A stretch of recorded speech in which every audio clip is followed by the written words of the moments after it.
If you maintain your car at home, then you've probably come across one of these. You might recognise them from our previous videos. They're diagnostics tools from iCarsoft. For many car maintenance jobs, these are essential to have.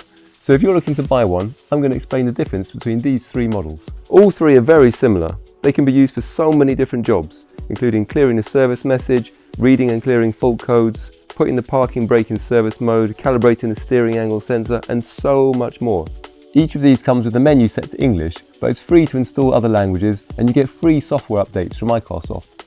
Okay, first up, we have the Vol3 V3, and it's made specifically for Volvos. It features a 4-inch screen and provides diagnostics on all Volvo systems, so it's ideal if you only work on Volvos. Next is the CR Pro Plus. It's similar to the Vol3, but with one main difference. It works with many other car brands. It costs a little bit more, has the same size screen, a similar design and the same OB2 diagnostics functions. Finally, here we have the CR Max with a large 7-inch touchscreen. There's a built-in battery and Wi-Fi.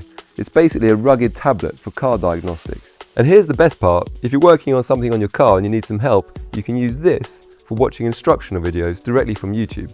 So, which one of these should you buy? Well, if you only ever work on Volvo, just get this one, the Vol V3. Whereas if you have a Volvo and you also need to fix your mate's Audi every week, then you need this one, the CR Pro Plus. All the same features as this one, but it will work with many other car brands. Finally, if you like the large touchscreen, the CR Max is a great option. Just bear in mind it costs a little bit more. You can find more information and links to all of these in the description below.